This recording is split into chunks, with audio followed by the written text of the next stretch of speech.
Warahmatullahi wabarakatuh. Selamat pagi anak-anak. Apa kabarnya hari ini?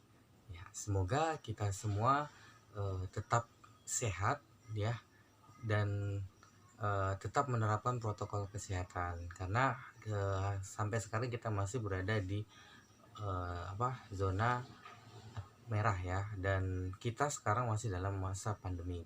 Jadi tetap gunakan protokol kesehatan. Oke, anak-anak, kita hari ini bertemu lagi di mata pelajaran ilmu pengetahuan sosial ya, bersama Pak Wahyudi ya tentunya.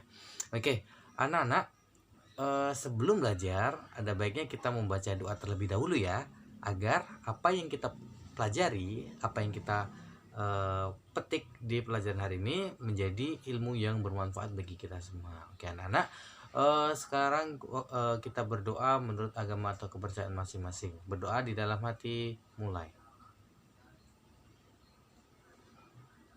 Doa selesai. Oke, anak-anak, di minggu kemarin kita sudah belajar mengenai pelaku ekonomi ya. Di pelaku ekonomi itu kita sudah membahas dua pelaku ekonomi ya. Yang pertama itu adalah rumah tangga keluarga, yang kedua adalah rumah tangga perusahaan. Jadi rumah tangga keluarga ini adalah orang yang membeli barang atau jasa, atau biasa kita kenal dengan rumah tangga konsumen ya. Nah, perannya itu adalah sebagai apa kemarin? Ya, benar sekali, sebagai pemakai ya, pemakai produk dan jasa. Kemudian yang kedua apa? Iya benar, yang kedua itu sebagai pemasok ya, pemasok barang dan jasa. Nah, yang kedua kemarin itu adalah rumah tangga perusahaan. Nah, rumah tangga perusahaan kemarin bertugas sebagai apa? Rumah tangga perusahaan itu berfungsi atau berperan sebagai, ya benar, pembuat produk atau jasa. Contohnya apa kemarin? Ya, contohnya adalah misalnya PT Pusri. Nah, PT Pusri ini adalah contoh dari rumah tangga perusahaan.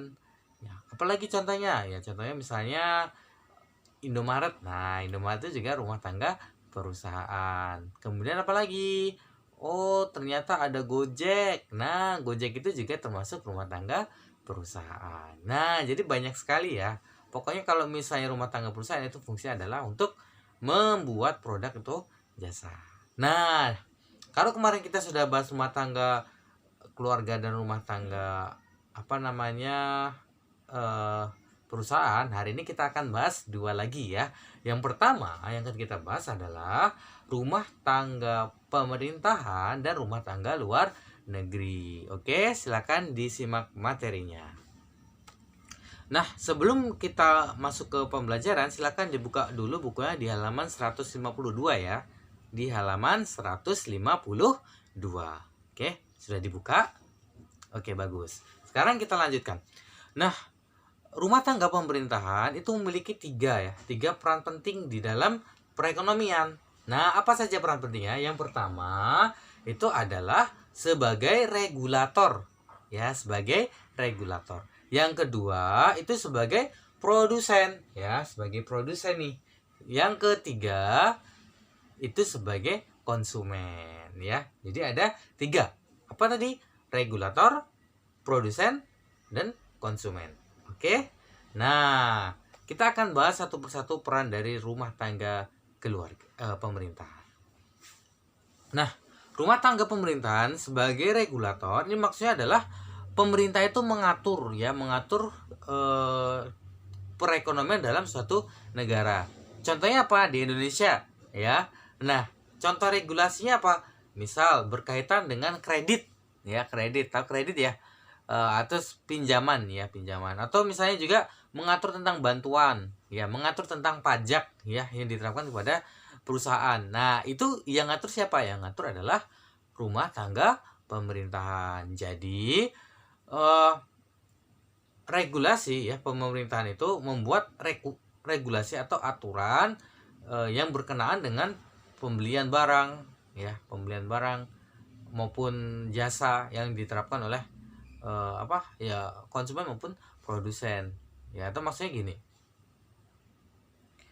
regulasi ya berkaitan dengan pembelian barang dan jasa oleh pemerintah, ya, itu diatur oleh pemerintah, ya, termasuk dalam pemberian subsidi, ya, seperti itu. Misalnya gini, di Indonesia itu ada namanya KUR, kredit usaha rakyat. Nah, itu adalah bentuk dari salah satu contoh regulasi yang dilakukan oleh pemerintah, ya. Jadi dengan adanya KUR itu membuat pengusaha nasional itu mampu bersaing dengan orang-orang atau pengusaha-pengusaha dari luar negeri, ya, seperti itu. Oke. Nah, peran lain, ya, pemerintah itu dalam menentukan pajak tadi, ya. Dengan adanya pajak, ya adanya pajak, aturan tentang pajak progresif, orang yang kaya itu dipungut biayanya itu lebih tinggi dibandingkan orang-orang yang biasa, ya, atau pendapatannya itu masih menengah ke bawah. Nah, tujuannya adalah agar orang yang yang menengah ke bawah itu bisa tetap bertahan hidup, survive, ya, seperti itu. Jadi dengan adanya pemungutan pajak tadi, ya, sesuai dengan kastanya, itu memberikan keadilan bagi semua orang, seperti itu. Nah, regulasi yang lain apa, ya, memberikan izin, ya, izin usaha. Setiap usaha itu harus memiliki izin. Contohnya apa, ya? Contoh Indomaret tadi. Indomaret itu pasti punya izin. Izinnya di mana lihatnya, Pak? Ya, kalian bisa tanyakan kepada pemilik dari Indomaret tadi, ya. Oke. Nah, selanjutnya yang kedua, rumah tangga pemerintah itu juga berperan sebagai konsumen. Dalam bentuk apa, ya? Kan setiap pemerintah itu kan membutuhkan semua barang-barang, ya, termasuk juga misalnya di kantor itu membutuhkan kertas, membutuhkan, ya, semua alat-alat pena dan ATK, ya, itu semua kan dibeli dari pengusaha. Makanya pemerintah itu juga disebut sebagai konsumen juga, ya, seperti itu, ya. Jadi selain sebagai regulator, pemerintah juga sebagai konsumen. Kenapa, ya? Karena dalam menjalankan tugasnya kesehariannya itu tetap pemerintah itu juga membutuhkan barang-barang yang didapat dari pengusaha. Yang selanjutnya, yang ketiga itu pemerintah itu sebagai produsen. Ya, dari mana produsen? Nah, di pertemuan kemarin kita sudah membahas bahwa pemerintah itu punya ada namanya BUMN, ya, perusahaan atau badan usaha milik negara. Contohnya apa kemarin? Nah, bisa dilihat ada PLN, kemudian apa lagi? Ada PT Pusri, apalagi misalnya Pertamina. Nah, itu adalah contoh-contoh dari perusahaan yang dimiliki oleh negara, ya. Nah, dari situ makanya kemudian pemerintah mendapatkan penghasilan dari produk yang dihasilkannya. Oke. Selanjutnya, kalau tadi rumah tangga pemerintahan, ya, kita juga akan membahas tentang peran rumah tangga luar negeri, ya. Peran rumah tangga luar negeri. Jadi apa itu rumah tangga luar negeri? Ya, jadi gambarannya gini. Kan setiap kita, yaitu setiap perusahaan itu memiliki barang atau jasa, ya. Dan ketika barang dan jasa itu sudah memenuhi kebutuhan dalam negeri, maka tidak ada lagi pasar, ya. Karena apa? Karena sudah terpenuhi, tercukupi. Karena cukup, maka barang-barang yang tersisa, maka itulah yang kemudian diekspor ke luar negeri. Nah, seperti itu. Nah, di dalam peran rumah tangga luar negeri ini bisa kita lihat dalam perekonomian yang secara nyata kita lihat dalam perdagangan internasional. Ya, contohnya apa? Contoh, ketika Indonesia itu mengekspor produk tekstil ke negara Jepang, ya, dan Jepang itu mengekspor otomotif, ya. Contohnya apa? Contoh, kalian punya motor Honda misalnya. Honda itu dari Jepang. Yamaha dari mana? Dari Jepang. Kawasaki dari mana? Dari Jepang. Ya, jadi ketika pemerintah kita itu mengekspor tekstil, Jepang sebaliknya memberikan ekspor ke dunia otomotif. Ya, salah satunya tadi apa? Motor-motor yang kalian gunakan itu berasal dari Jepang. Nah, dengan transaksi tersebut maka terbentuklah kerjasama, ya, antara Indonesia dengan Jepang tadi. Nah, itulah yang dikatakan sebagai peran rumah tangga luar negeri, ya seperti itu. Jadi melalui kegiatan perdagangan. Nah, proses ekspor ya biasanya juga berawal dari kesepakatan pihak yang berkepentingan. Contohnya apa? Contoh Indonesia dengan Jepang tadi. Ya, ketika Indonesia membutuhkan otomotif, ya mobil, motor. Di sisi lain Jepang itu juga membutuhkan tekstil, ya, untuk menghidupkan kegiatan perekonomiannya. Seperti itu, ya. Bisa dipahami ya. Kemudian yang terakhir coba silakan lihat gambar ya di sini ya. Gambar di samping Pak nih. Jadi ini adalah gambar hubungan antara keempat rumah tangga tadi.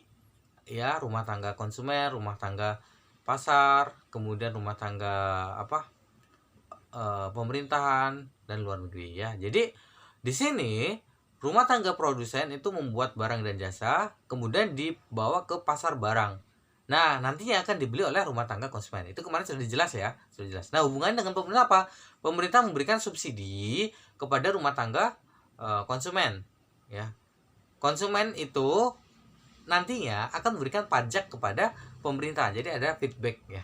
Bisa dilihat di sini ya. Kemudian pemerintah juga memberikan subsidi kepada perusahaan. Subsidi dalam apa? Bentuk bantuan ya. Bantuannya apa misalnya? Bantuannya kredit ya, kredit usaha rakyat misalnya. Nah, itu adalah salah satu contoh subsidi yang diberikan oleh pemerintah kepada perusahaan. Pak, kalau yang dari ke konsumen tadi apa? Ya contohnya BLT. Ya, BLT itu juga subsidi. Ya, seperti itu. Jadi pemerintah itu memberikan memberikan subsidi kepada konsumen maupun kepada produsen, dan sebagai gantinya pemerintah mendapatkan pajak dari konsumen maupun produsen.